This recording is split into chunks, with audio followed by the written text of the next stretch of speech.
Now to our continuing coverage of the plans for a new Tappan Zee bridge. On Monday, New York Governor Andrew Cuomo moved the plans for a $5.2 billion replacement to the aging Hudson River span into high gear after getting the backing of county executives from the region. And Cuomo also formally submitted a request for federal loans to help offset the costs and to hopefully keep tolls on the new span below the $14 initial projections. On Monday, we spoke with Brian Conybeare, the governor's special advisor to the bridge project. Conybeare, echoing the governor, said the time for debate on plans for the bridge is over, but when asked for a fixed date by which the financial plans for the bridge would be released, Conybeare had none to give. And when asked about the results of a task force on the viability of mass transit on the span, here's what Conybeare told us. When are we going to get the results of that? Because that's still not in yet. And when is that going to come out? Well, they are actually in the process right now of putting together that new task force. This is something that is new. The county executives and the governor agreed that we need to study mass transit. We've now agreed to create a one-year task force to look at the options on either end of the bridge. Would it be a Metro North Railroad? Would it be bus rapid transit? Would it be some other mode that we haven't even thought of yet? The new Tappan Zee Bridge will be ready and structurally strong enough to handle any kind of mass transit in the future, including both Metro North trains and bus rapid transit.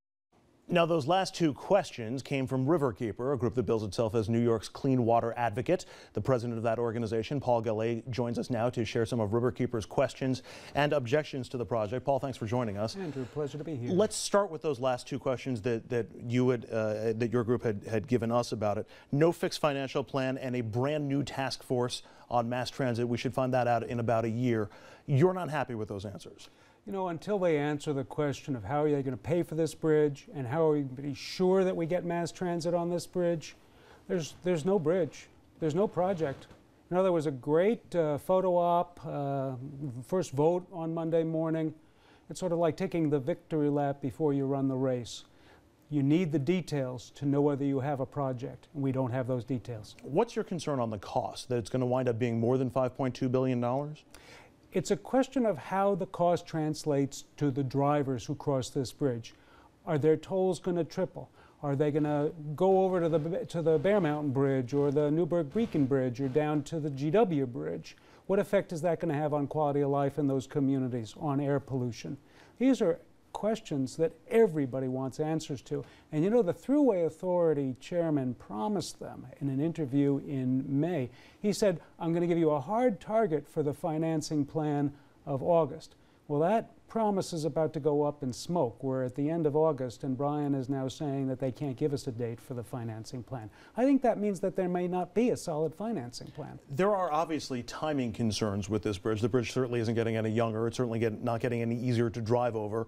And political implications always weigh in here. The odds of getting funding from Washington may be significantly better this year than there are next year.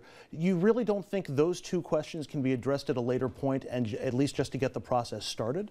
You can't make an application for federal funding without a detailed financing plan. They have these guidelines they give you. The financing plan has to be 25 pages long before you can get your federal financing. It's like going into a bank for a home loan with a half-filled out application.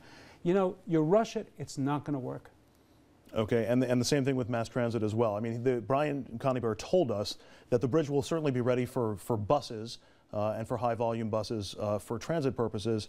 You want to see more details? You want to see what exactly are you looking for? Do you want a Metro North line over the bridge?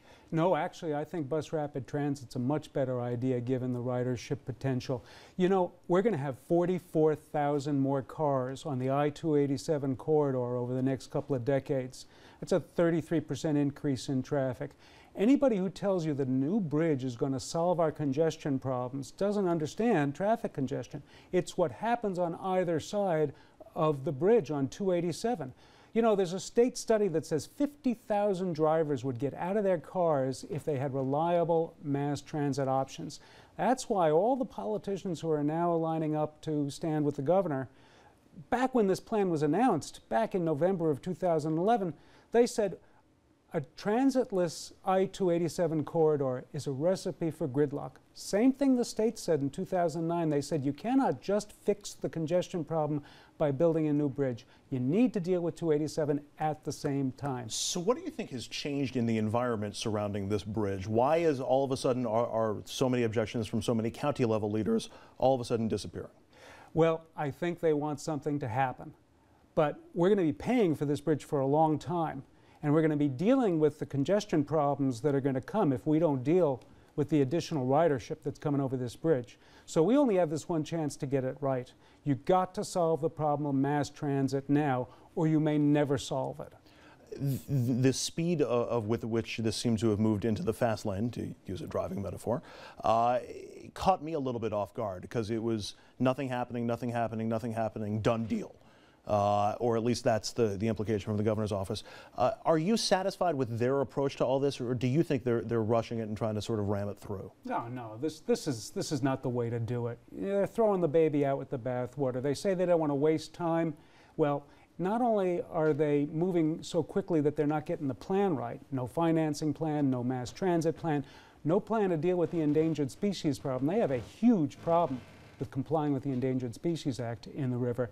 And if they had said to us back in October when they started this round of the project, we're going to sit down with you starting now, we're going to create that task force starting now, we would have solutions on mass transit by now. We would know the way to deal with the financing plan by now.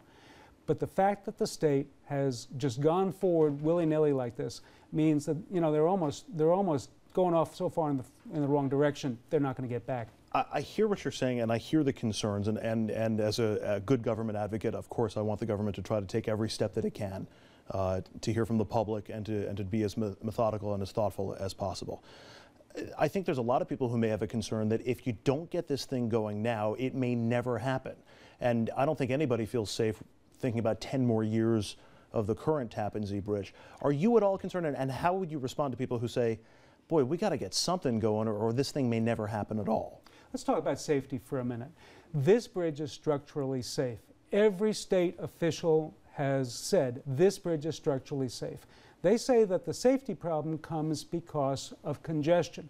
They're not going to solve the congestion problem by replacing this bridge. We get more cars, we're going to have more congestion, and eventually it's going to cost $160 million a year in a combination of lost productivity, lost time with your family, more accidents, and more injuries. So you want to talk safety? Figure out the mass transit problem. That'll give you safety. Your bread and butter and that of Riverkeeper, almost always environmental issues. It's a little bit of a surprise to me how little that's been a part of the argument. You do have environmental concerns. You mentioned endangered species. What's your concern there, and what other environmental concerns do you have? The state is giving short shrift to the impacts of this project on the river. And, you know, if they don't come up with a plan to deal with their Endangered Species Act problem, they are not going to be able to get the construction permits necessary for this project.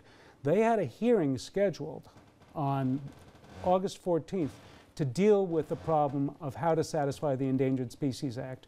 At the last minute, they canceled that hearing. They haven't rescheduled it. They don't have any interest in moving quickly because they know that this may be the project's Achilles heel. You know, we don't just care about the river. We care about congestion. We care about safety. We care about people getting to their job or their family as quickly as possible. But if you don't solve the problem of the endangered species, the Atlantic sturgeon, the short-nosed sturgeon, you're not going to get this project done. We're only able to obviously cover the tip of the iceberg here. How can people get in touch with Riverkeeper to find out more information? Well, I'm going to recommend two things. It's great to get in touch with Riverkeeper if you're interested in this. You've got our website, riverkeeper.org. We got lots of information on it. But this is what I want people to do. I want your viewers to do this. The next time the governor or his staff has a public meeting in your community, ask them, when do we get the financing plan? Ask them, how are we going to get a mass transit program up and running on this bridge and on the 287 corridor, and ask them how they're going to solve their Endangered Species Act problem, because we don't get what we need in this region, which is a safe, efficient, and non-costly replacement for this bridge if we don't do those things. Paul Gallet, the president of Riverkeeper, a group that does a lot of good things on a lot of great subjects. Paul, thanks so much for the time. Really appreciate it. And of course, our coverage of the Tappan Zee Bridge will continue as developments warrant. We're going to take a quick break. When we come back, enough is enough. That's what cycling star Lance Armstrong said after years of battling charges that he was doping while in the Tour de France. Was he the victim of a witch hunt, as he claims, and how disappointed will our table be? Talk of the Tables next. Stay with us.